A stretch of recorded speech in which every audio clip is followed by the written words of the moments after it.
Hello student, स्वागत है आप सभी का आज के इस वीडियो लेक्चर में। और देखिए आज के इस वीडियो लेक्चर में हम इस क्वेश्चन को सोल्व करेंगे। और यहाँ पर देखिए क्वेश्चन के according mean mode standard deviation and coefficient of skewness वैषम्य गुणांक। तो यहाँ पर देखिए ये सब हमें कैलकुलेट करना है। माध्य हम निकाल लेंगे, बहुलक निकाल लेंगे, मानक विचलन निकाल लेंगे। और यहाँ पर देखिए वैषम्य गुणांक। अब देखिए जो कोफिशिएंट ऑफ स्क्यूनेस होता है, देखिए एक तो बाउले का कोफिशिएंट होता है और एक पियर्सन का होता है। तो यहाँ पर देखिए हमें कौन सा कैलकुलेट करना है, फिर आप बिल्कुल इंडिपेंडेंट है। लेकिन देखिए जब हम यहाँ पर मीन मोड और स्टैंडर्ड डेविएशन हम कैलकुलेट कर लेंगे, हम एक्स बार कैलकुलेट कर लेंगे, मोड कैलकुलेट कर लेंगे और स्टैंडर्ड डेविएशन कैलकुलेट कर लेंगे, तो देखिए इन तीनों के बेस पर तो पियर्सन कोफिशिएंट ही आसानी से कैलकुलेट होगा और ये होगा। तो यहाँ पर देखिए पियर्सन कोफिशिएंट हमें यहाँ पर कैलकुलेट करना है। और देखिए पियर्सन कोफिशिएंट को कैलकुलेट करने में कम टाइम लगता है, और अगर हम बाउले के कोफिशिएंट पे जाएं तो वहाँ पर देखिए थोड़ा सा ज़्यादा टाइम लगेगा। तो जब भी इस तरह का आ जाए कि स्क्यूनेस का जो भी कोफिशिएंट है, वैषम्य गुणांक है, वो आप कैलकुलेट कीजिए, उसे फाइंड कीजिए, तो आप पियर्सन कोफिशिएंट ही कैलकुलेट करें। तो देखिए ये हमें यहाँ पर कैलकुलेट करना है। अब यहाँ पर देखिए जो डेटा हमें दे रखे हैं, देखिए यहाँ x के साथ हमें f दिया है, लेकिन यहाँ पर एक बात आपको ध्यान रखनी है। यहाँ पर देखिए ये x नहीं है, ये ऑब्जर्वेशंस नहीं है। यहाँ पर देखिए इस तरह की कंडीशन दे रखी है लेस देन। इस पॉइंट पर आपको स्पेशली फोकस करना होगा। ये x की वैल्यूज नहीं है, यहाँ पर देखिए लेस देन में हमें दिया है। तो देखिए इसको हम किस तरह से समझेंगे। देखिए यहाँ पर लेस देन का मतलब यहाँ पर देखिए जैसे 10 से कम कितनी फ्रीक्वेंसी है, लेस देन 10 पे कितनी फ्रीक्वेंसी है 15, लेस देन 20 पे कितनी है 32, और लेस देन 30 पे कितनी है फ्रीक्वेंसी 51। तो यहाँ पर डेटा हमें इस तरह से दे रखे हैं। 10 से कम वाले कितने पद हैं 15 पद हैं, 20 से कम वाले कितने हैं 32, 30 से कम वाले कितने हैं 51। तो यहाँ लेस देन का मतलब यही है, ये एक्स की वैल्यूज नहीं है। और यहाँ पर देखिए ये जो फ्रीक्वेंसी हमें दे रखी है, तो यहाँ पर देखिए जब लेस देन वाली कंडीशन आती है तो वहां पर देखिए कुमुलेटिव फ्रीक्वेंसी होती है, संचयी बारंबारता। तो यहाँ पर ये जो फ्रीक्वेंसी हमें दे रखी है ये संचयी बारंबारता के रूप में है, कुमुलेटिव फ्रीक्वेंसी की फॉर्म में है। और देखिए कुमुलेटिव फ्रीक्वेंसी, संचयी बारंबारता, इसका सिंपल सा मतलब होता है कि यहाँ तक कितने ऑब्जर्वेशन हुए, मतलब यहाँ तक कितना, आज तक कितना, तो वही होती है कुमुलेटिव फ्रीक्वेंसी। तो देखिए यहाँ पर 10 तक जितने भी ऑब्जर्वेशन है उनकी फ्रीक्वेंसी कितनी है 15, 20 तक कितने हैं 20 तक, यानी 0 से ही हम चलेंगे। और 20 तक कितने हैं, देखिए कितनी फ्रीक्वेंसी है 32, 30 तक कितनी हो गई 51, और 40 तक कितनी हो गई, यानी कुल मिलाकर यहाँ लेस देन 40 यानी 40 से कम, यानी 40 तक, ऐसे भी हम समझ सकते हैं।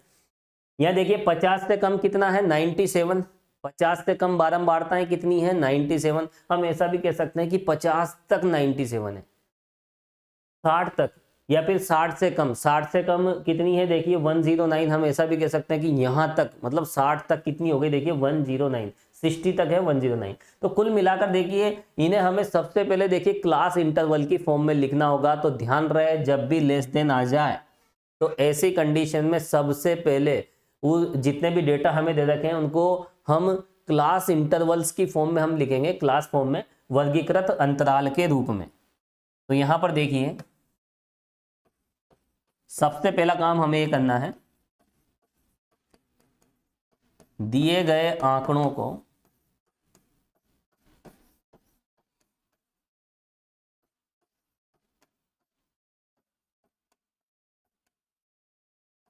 वर्गीकृत रूप में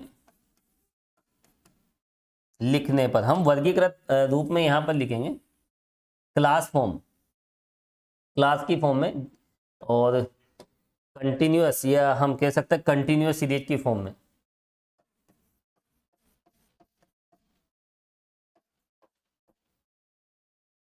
देखिए मैंने आपको बताया भी था डेटा रिप्रेजेंटेशन के 3 तरीके होते हैं, इंडिविजुअल सीरीज होती है, उसके बाद डिस्क्रीट सीरीज होती है, और कंटिन्यूअस सीरीज होती है। तो यहाँ पर हम कंटिन्यूअस सीरीज में लिख रहे हैं। कंटिन्यूअस सीरीज में होता क्या है, क्लास हमें दी जाती है ना, उसका कुछ इंटरवल होता है, तो बहुत सारे इंटरवल्स, क्लास इंटरवल हमें दिए जाते हैं, और क्लास के साथ हमें देखिए फ्रीक्वेंसी हमें दी जाती है। तो यहाँ पर देखिए ये कुमुलेटिव फ्रीक्वेंसी है, यहाँ पर देखिए 10 तक कितनी फ्रीक्वेंसी है 15, 20 तक कितनी है 32, 20 तक 32 है, या फिर 20 से कम टोटल 32 है, कैसे ही हम कह सकते हैं। तो यहाँ पर देखिए सबसे पहले हम इसे क्लास फॉर्म में हम यहाँ पर देखिए अरेंज करेंगे।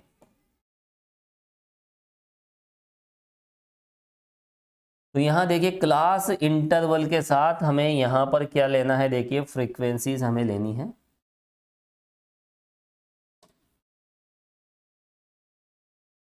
चलिए तो यहाँ तो हम ले लेंगे क्लास और यहाँ ले लेंगे देखिए फ्रीक्वेंसी।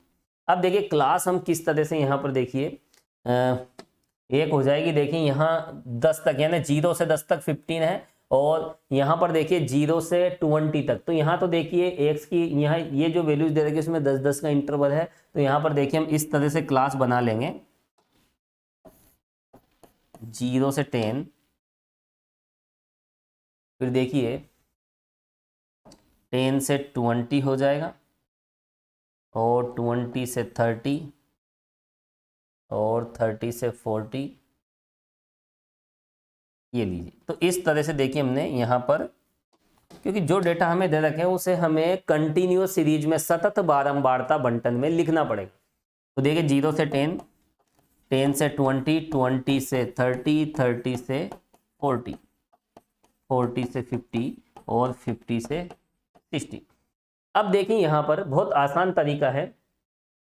यहाँ देखिए लेस देन 10 का मतलब होता है 0 से 10, ठीक है, 0 से 10। और लेस देन 20, यहाँ जब भी हम ये डेटा हम देखेंगे लेस देन के रेफरेंस में हमें देखना है less than 10, less than 20, less than 30। तो देखिए लेस देन 20 और लेस देन 10 कितना है, 10 से कम तो 15 है और 20 से कम कितने हैं, 32 है। तो यहाँ पर देखिए 0 से 10, हम सबसे पहले इसकी बात करेंगे 10 तक। तो यहाँ पर देखिए इस 10 तक कितना है, देखिए टोटल 15 है। तो 0 से 10 में कितना हो जाएगा, देखिए 15। अब देखिए हमें चाहिए 10 से 20। तो यहाँ पर देखिए 20 से कम 32 है और 10 से कम कितना है, 15। तो यहाँ 10-20 के बीच में कितना हो जाएगा, दोनों को हम आपस में सब्ट्रैक्ट कर लेंगे। तो यहाँ पर देखिए 15 और 32 इन दोनों को आप सब्ट्रैक्ट कर दीजिए तो कितना मिलेगा यहाँ पर देखिए। और देखिए अगर डायरेक्ट ही ध्यान रखना है ना तो यहाँ पर देखिए 20 पे कितना है, 30 पे कितना है, दोनों को सब्ट्रैक्ट कर लीजिए। 20 पे कितना है 32 और 30 पे कितना है 51। तो यहाँ पर 20 और ये 30 दोनों पे कितनी फ्रीक्वेंसी उसका आप डिफरेंस करके यहाँ पे लिख दें। तो 30 पे कितना है देखिए 51 और 20 पे कितना है 32, सब्ट्रैक्ट कर लीजिए। तो यहाँ पर देखिए हमें मिलेगा 19।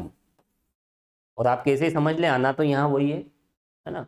30 से कम कितना है, देखिए 30 से कम फ्रीक्वेंसी है 51 और 20 से कम फ्रीक्वेंसी कितनी है 32। तो 20 और 30 के बीच में कितनी होगी, इन दोनों को ही तो सब्ट्रैक्ट करेंगे, कॉमन सी बात है। अब देखिए 30-40 के लिए हम इन दोनों को सब्ट्रैक्ट करेंगे। तो देखिए यहाँ पर 78 में से 51 सब्ट्रैक्ट करेंगे तो 61, 71, ठीक है। और यहाँ पर देखिए 27 हमें मिलेगा। और इसके बाद देखिए इन दोनों को हम सब्ट्रैक्ट कर लेते हैं। तो यहाँ पर इसमें से ये सब्ट्रैक्ट करेंगे तो देखिए यहाँ हमें मिलेगा 19 और लास्ट में इन दोनों को हम सब्ट्रैक्ट करेंगे तो यहाँ पर मिलेगा हमें 12। तो देखिए इस तरह से यहाँ पर ये जो डेटा दे रखे हैं, ऐसा नहीं कि आप इसको डिस्क्रीट सीरीज में सोल्व कर दो, गलती हो जाएगी। यहाँ पर ये बहुत स्पेशली ध्यान रखना है आपको।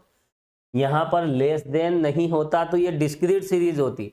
और इससे पहले जो क्वेश्चन था, इसके पहले जो मैंने क्वेश्चन आपको बताया था एग्जाम्पल फर्स्ट, तो देखिए वहाँ पर डिस्क्रीट सीरीज थी, सीधे सीधे हमने वहाँ पर मीन मोड और स्टैंडर्ड डेविएशन कैलकुलेट करके हमने स्क्यूनेस का जो कोएफिशिएंट था वो हमने फाइंड कर लिया था। तो वो डिस्क्रीट सीरीज थी। यहाँ ये डिस्क्रीट सीरीज नहीं है, ये लेस देन की फॉर्म में है। तो जो लेस देन वाली जो भी लेस देन की फॉर्म में हमें डेटा दिए जाते हैं तो उन्हें हम क्या करते हैं, सबसे पहले क्लास इंटरवल की फॉर्म में लिखते हैं। ये सबसे इंपॉर्टेंट बात है।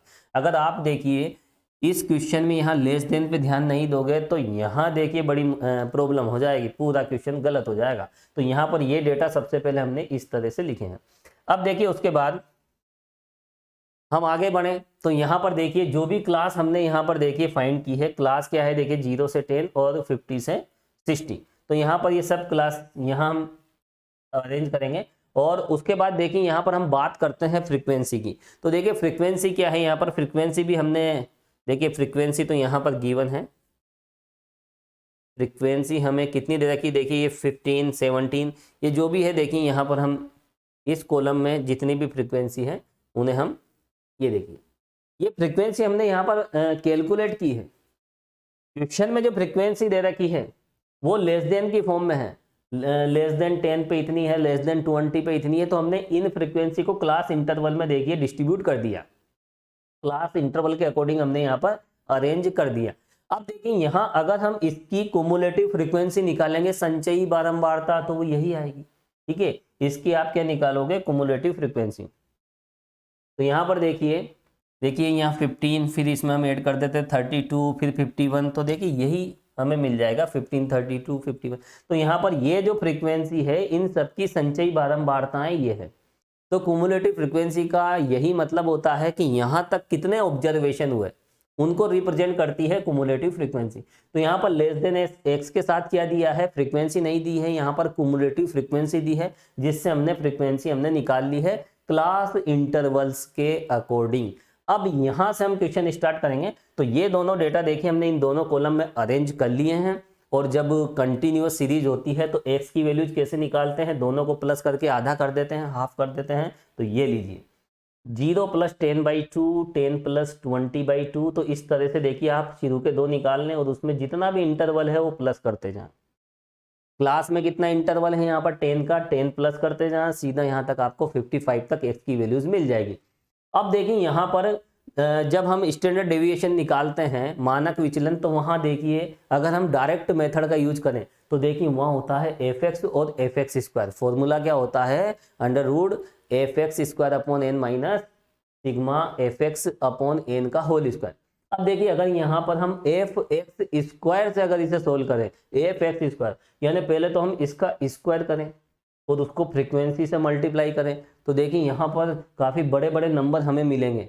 जब बड़ी बड़ी कैलकुलेशन, बड़े बड़े नंबर होंगे तो कैलकुलेशन भी काफ़ी बड़ी होगी। तो देखिए यहाँ पर हम क्या करेंगे, हम u वाला फॉर्मूला, हम यहाँ पर origin change and scale change property का हम यूज करेंगे, दैट इज हम u वाला फॉर्मूला हम यूज करेंगे। और क्लास इंटरवल आ जाए, इस तरह से क्लास आपको दी जाए, तो आप उसमें u वाला फॉर्मूला ही यूज करें, वही सबसे आसान होता है। क्योंकि u की जो वैल्यूज होती है, u की वैल्यूज देखिए 0 +-1 +-2 +-3 यही होती है, चाहे क्वेश्चन में किसी तरह से डेटा दिए जाएं।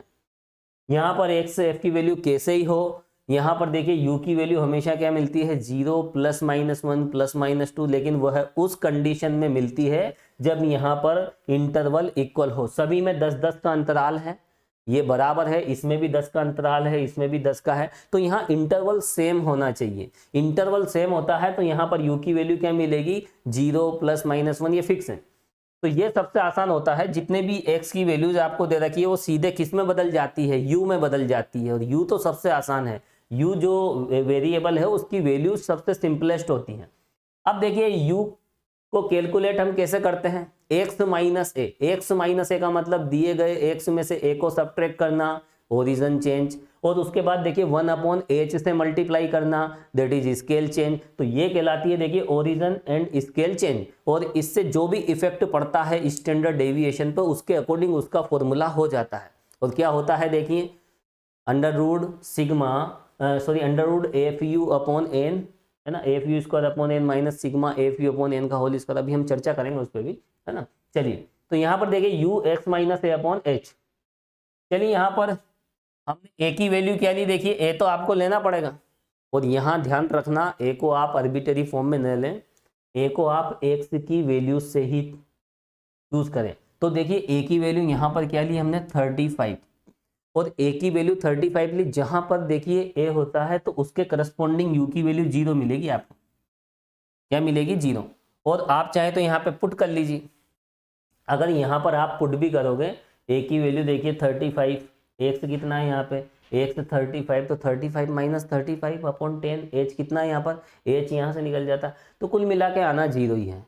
तो यहाँ 0 आएगा, नीचे चलोगे 1 2 3, ऊपर चलोगे -1 -2 -3, ये बिल्कुल फिक्स है u की वैल्यूज। तो जहां पर आप a लेते हो तो वहां पर हमें 0 मिलता है। तो देखिए इस तरह से आपको यहाँ पर रिजल्ट मिलेंगे, a की वैल्यू 35 है तो वहां 0 मिलेगा, नीचे की ओर 1 2, और ऊपर -1 -2 -3 -4, जहां तक सीरीज जाएगी वहां तक आपको नंबर्स मिलेंगे। तो देखिए ये नंबर्स हमें मिले हैं।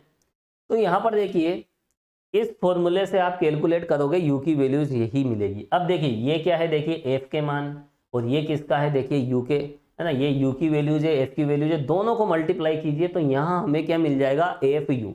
तो यहाँ पर इस वाले कॉलम को इस वाले कॉलम से हम मल्टीप्लाई कर रहे हैं, 15 इंटू -3 कितना हो जाएगा, माइनस का 45। तो यहाँ पर देखिए हमें इस तरह से रिजल्ट मिलेंगे। जैसे ही हम इन नंबर्स को, इन सभी नंबर्स से हम मल्टीप्लाई करेंगे तो ये रिजल्ट्स हमें यहाँ पर मिलेंगे। अब देखिए हमें क्या चाहिए, एफ यू स्क्वायर, या थोड़ा सा ये ध्यान रखना है, यू स्क्वायर। तो यू स्क्वायर, इसका स्क्वायर करके एफ से मल्टीप्लाई करें, टाइम लगेगा, उससे अच्छा है कि आप मल्टीप्लाई कर दें।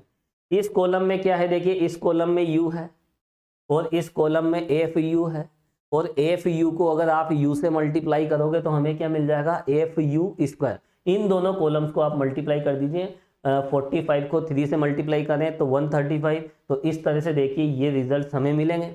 अब यहाँ पर देखिए इन सबको आपस में ऐड करेंगे, कैपिटल एन की वैल्यू मिलेगी, सम ऑफ ऑल फ्रीक्वेंसी, यहाँ से मिल जाएगा सिग्मा एफ यू, यहाँ से मिलेगा सिग्मा एफ यू स्क्वायर। जैसे हम इनकी कैलकुलेशन करेंगे इस तरह के रिजल्ट्स हमारे सामने आएंगे। और उसके बाद देखिए अब हम सबसे पहले यहाँ पर क्या कैलकुलेट करेंगे, देखिए मीन। तो देखिए यहाँ पर माध्य को कैलकुलेट करने के लिए हम यहाँ पर देखिए कौन सा फॉर्मूला यूज करेंगे, जब भी वर्गीकृत बारंबारता बंटन आ जाए, कंटिन्यूअस फ्रीक्वेंसी डिस्ट्रीब्यूशन आ जाए, है ना, वर्ग अंतराल वाला, तो वहां पर आप यू वाला फॉर्मूला ही यूज करें। तो देखिए ये स्टैंडर्ड रिजल्ट है, ये मैंने आपको बताया था। और यहाँ पर देखिए ए की वैल्यूज कितनी है, 35। सिग्मा एफ यू हमने कैलकुलेट किया है, देखिए कितना मिला है, -55। और देखिए इसके बाद यहाँ पर जो भी एच की वैल्यू हमने पुट की, इसको कैलकुलेट किया तो हमें कितना रिजल्ट मिला है, देखिए जो भी है। और इसको अभी तो फाइनल कैलकुलेशन कीजिए, तो इसमें हम जैसे सब्ट्रैक्ट करेंगे तो हमें मिल जाएगा 29.95। तो देखिए इस तरह से यहाँ पर x बार हम कैलकुलेट कर लेंगे। उसके बाद देखिए हम बात करेंगे किसकी, उसके बाद हम बात करेंगे देखिए मोड, बहुलक। अब देखिए मोड होता क्या है, कंटिन्यूअस सीरीज के लिए देखिए मोड इस तरह से होता है। अब यहाँ पर देखिए F1 F0 ये क्या है, तो देखिए मैंने आपको एक तरीका बताया था इसका। देखिए यहां पर सबसे मैक्सिमम फ्रीक्वेंसी, देखें मैक्सिमम फ्रीक्वेंसी, अधिकतम बारंबारता, है ना, लार्जेस्ट फ्रीक्वेंसी कौन सी है, देखिए लार्जेस्ट फ्रीक्वेंसी ये रही। यहां पर देखिए ये मैक्सिमम है इन सब में, तो ये जो इंटरवल होगा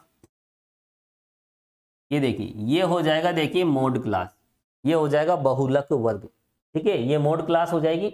और यहां पर देखिए इसको हम इस तरह से ले लेते हैं, देखिए यहीं से देखिए फाइनल रिजल्ट निकलेगा, ये मोड क्लास, चलो मोड क्लास को ही मैं यहाँ पर ये लीजिए, ये हो गई मोड क्लास। अब यहाँ ये बहुलक वर्ग के साथ जो होगा देखिए इसको हम बोल देंगे F1, ये F0 और ये F2। आप कुछ भी बोल दीजिए, यहाँ पर सिंबल कैसे ही ले लीजिए, ये F बहुत से इसको F1 ले लेते हैं, इसको F0 ले लेते हैं, लेकिन आपको देखिए यहाँ कंफ्यूज नहीं होना है। यहाँ पर देखिए ये जो फ्रीक्वेंसी होती है जो किसके करस्पॉन्डिंग, इस वर्ग अंतराल यानी इस बहुलक वर्ग के संगत जो भी बारंबारता होती है, उस बारंबारता से अपर और लोअर डेविएशन हम यहाँ पर देखते हैं। तो यहाँ पर देखिए जो भी मोड क्लास होगी उसके करस्पॉन्डिंग फ्रीक्वेंसी का डेविएशन अपर साइड से और लोअर साइड से हम देखते हैं, और यहाँ पर हम यूज करते हैं अपर डेविएशन, और यहाँ पर डिनोमिनेटर में क्या लेते हैं, देखिए upper deviation plus lower deviation, है ना। तो यहाँ पर देखिए इस F1 का ऊपर देखिए डेविएशन देखिए, यानी 27 में से ये सब्ट्रैक्ट कर दीजिए, कितना आएगा देखिए 27 माइनस 19, और यहाँ पर इस 27 का डेविएशन आप इससे देख लीजिए, तो 27 माइनस 19। तो यहाँ पर देखिए इसमें से ऊपर वाला सब्ट्रैक्ट कर दीजिए और नीचे वाला भी आप सब्ट्रैक्ट कर दीजिए। तो देखिए अपर साइड से हमें क्या मिलेगा, F1 minus F0, F1 minus F0, और निचली साइड से हमें, लोअर साइड से हमें क्या मिलेगा, F1 माइनस F2। तो यहाँ पर देखिए F1 माइनस F0, और इस तरह से देखिए यहाँ पर F1 minus F0 plus F1 minus F1 plus F0। तो यहाँ पर देखिए एक मिनट, यहाँ तो थोड़ा सा चेंजेस करना पड़ेगा हमें, F1 minus F0, F1 minus F2। यहाँ पर देखिए F1 माइनस F2 हम कर देंगे, और उसके बाद देखिए जो भी रिजल्ट देखिए यहाँ तो करेक्ट वैल्यू हमने पुट की है, यहाँ अभी मिस्टेक इसको हटा देंगे हम। अब देखिए यहाँ पर ये एल की वैल्यू क्या होती है, यहाँ से हम निकाल लेते हैं, और देखिए 10th स्टैंडर्ड की मैथमेटिक्स से ये एल होता है, ये F1 F0 जो भी हमने वैल्यूज यहाँ पुट की है, और इस तरह से यहाँ पर हमें रिजल्ट मिला है। इसको हम कैलकुलेट करेंगे तो देखिए यहाँ पर हमें मिलेगा 35। अब उसके बाद देखिए यहाँ पर आगे हम बढ़ें और देखिए अब हम बात करेंगे किसकी, मीन डेविएशन की।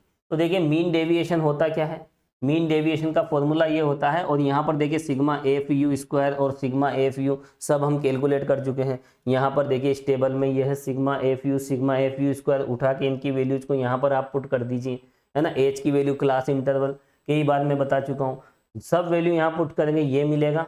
आगे कैलकुलेशन करेंगे, डिवाइड करेंगे, स्क्वायर करेंगे, कैलकुलेशन करने पर ये रिजल्ट हमें मिलेगा। और यहाँ पर देखिए जो भी फाइनल कैलकुलेशन होगी, ये ध्यान रखना ये जो h है, h यहाँ वर्गमूल से बाहर है, वर्गमूल के भीतर नहीं है। जल्दबाजी में अगर आपने भीतर ले लिया गड़बड़ हो जाएगी, कैलकुलेशन मिस्टेक हो जाएगी। इस h को आउट ही रखना है। तो देखिए यहाँ पर h की वैल्यू 10 है और ये 10 स्क्वायर रूट से बाहर है।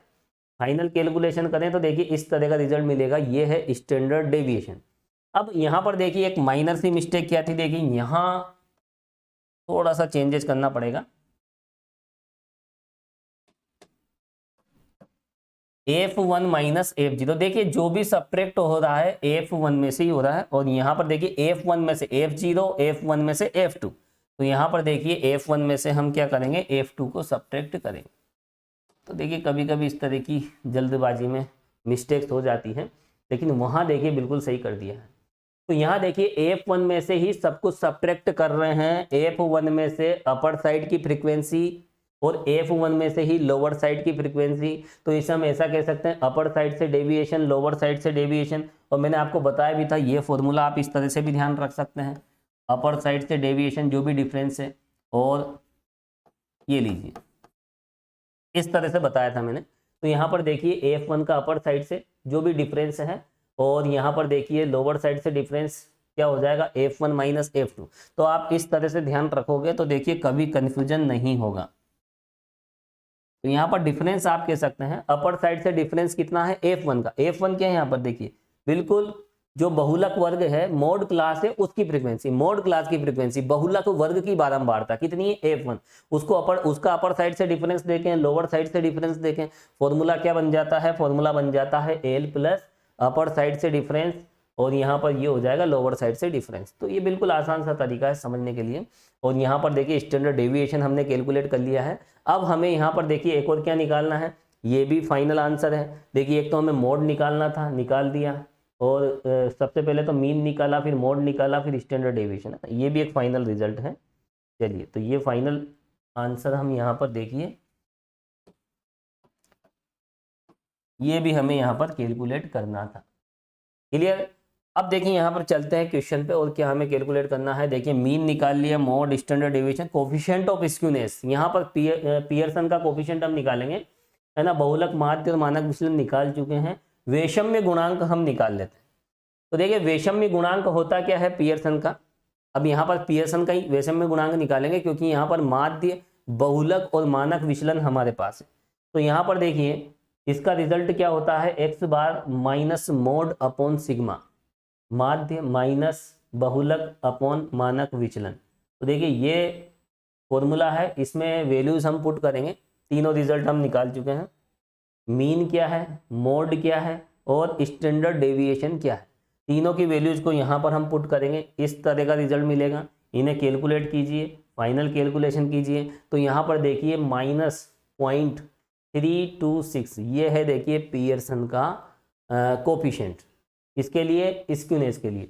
तो यहाँ पर देखिए ये माइनस आया है, तो यहाँ पर देखिए माइनस का मतलब क्या है, यहाँ पर नेगेटिव स्क्यूनेस है, ऋणात्मक विषमता है।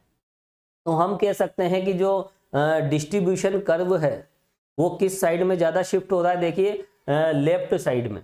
नेगेटिव स्क्यूनेस का मतलब क्या होता है, लेफ्ट साइड में ज़्यादा शिफ्ट हो जाना, एक्सटेंड हो जाना। इस तरह से बता चुका हूँ। देखिए नेगेटिव स्क्यूनेस क्या होती है, ये लीजिए, ये होती है नेगेटिव स्क्यूनेस। और अगर पॉजिटिव वैल्यू आती तो जो डिस्ट्रीब्यूशन कर्व है वो किस साइड में एक्सटेंड हो जाता, राइट साइड में। तो ये यहाँ पर हम इस तरह से बता सकते हैं। स्क्यूनेस के बेस पर, जो भी कोफिशिएंट ऑफ स्क्यूनेस है उसके बेस पर आप कह सकते हो कि यहाँ पर जो कर्व है वो किस तरफ झुका हुआ है। तो यहां पर हम कह सकते हैं, क्या कहोगे, वैषम्य गुणांक का मान क्या है, नेगेटिव है।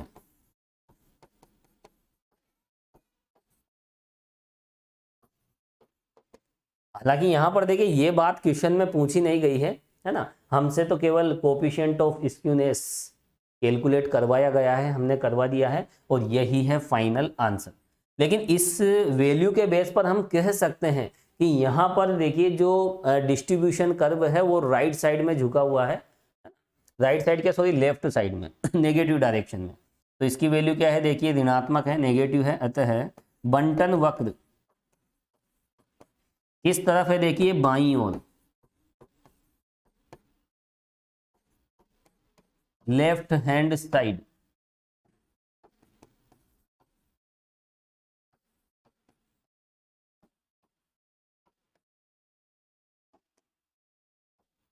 ये लीजिए, तो देखिए डिस्ट्रीब्यूशन कर्व कहाँ पर होगा, किस तरह से होगा, उसकी क्या नेचर है, उसकी आकृति क्या है, बनावट क्या है, उसका स्ट्रक्चर क्या है, दिखने में वो कैसा होगा। तो देखिए यहाँ पर दिखने में ऐसा होगा,